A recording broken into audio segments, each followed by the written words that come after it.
Luísa Martins, vem para cá. Luísa, a Jussara Soares trouxe informações importantes. A primeira delas é que o passaporte está sendo questionado se ele fez o pedido, mas também algumas ligações e mensagens de Mauro Cid. O que algumas fontes da Polícia Federal me disseram que pode levar a uma conclusão sobre as acusações feitas por Jair Bolsonaro de que Mauro Cid teria mentido no interrogatório dessa semana. Mas você tem uma outra informação importante, que é, primeiro, o Supremo Tribunal Federal, depois desse caso, aumentando o rigor com os passaportes. Você já tinha dado a informação que depois do caso Carla Zambelli, é provável que nas próximas operações e investigações o passaporte seja retido inicialmente para não haver possibilidade de fuga e mais. Você apurou que há uma possibilidade do sigilo dessa investigação cair após os depoimentos. E aí, como eu sempre explico aqui no nosso Bastidores CNN, se o sigilo cai, a gente tem acesso aos pormenores da investigação. Eu, a Tainá Falcão e a Luísa Martins vamos ler ao vivo para vocês em Breaking News.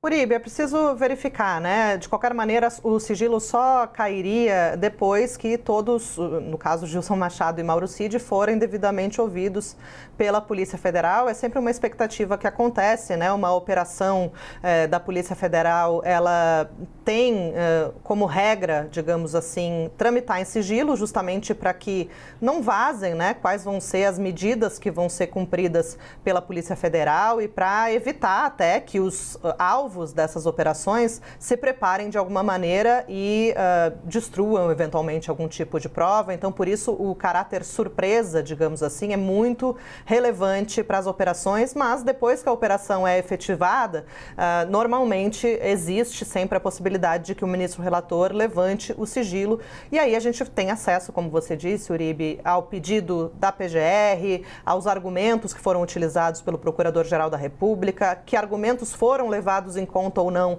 pelo ministro Alexandre de Moraes para autorizar essa operação, né, e para expedir esses mandados de prisão. Então, claro que se levantar o sigilo, nós vamos colocar aqui todos esses detalhes para quem está nos acompanhando ao vivo aqui na CNN Brasil. Em relação ao rigor com os passaportes, Uribe, é isso, né? Depois do caso Carla Zambelli, que fugiu do país porque, embora tenha tido seu passaporte apreendido em uma fase da investigação, depois teve o documento restituído, isso alarmou o Supremo, né? E está fazendo com que os ministros discutam até se não é possível aumentar mesmo o rigor com a apreensão de passaportes, nem que seja durante a fase da instrução processual ou assim que a pena for definida pelo Supremo, né? E o temor é que os réus da ação penal sobre a tentativa de golpe de Estado repitam de alguma maneira o roteiro da Carla Zambelli e assim que forem condenados ajam de alguma forma para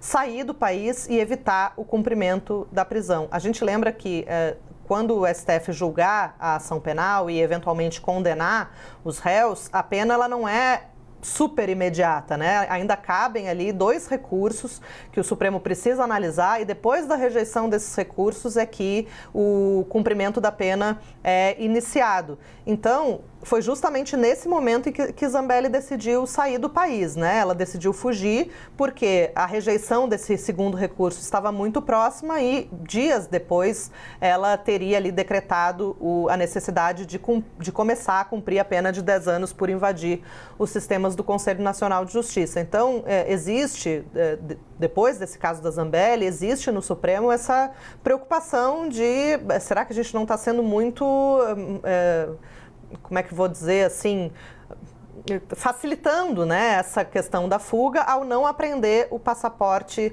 num momento prévio à condenação ou logo depois da condenação. Então, isso tem sido debatido, né, e nessa esteira, isso também vem nesse contexto da operação de hoje. Olha, existe, segundo a PF, depois, segundo a própria PGR, existem ali alguns indícios de que Gilson Machado, ex-ministro do Turismo, estaria atuando para emitir um passaporte português para Mauro Cid e isso levantou a suspeita de que seja algo orquestrado para fazer com que Cid fuja do país e, com isso, escape da aplicação da lei. É delicado porque envolve um delator, né, uma pessoa que fechou um acordo de delação premiada com a Polícia Federal, que o acordo mantido até segunda ordem está válido, e com isso o CID teria uma série de benefícios que podem incluir até uma pena bem menor ou até o cumprimento já em um regime domiciliar ou algo assim. Então não haveria muito sentido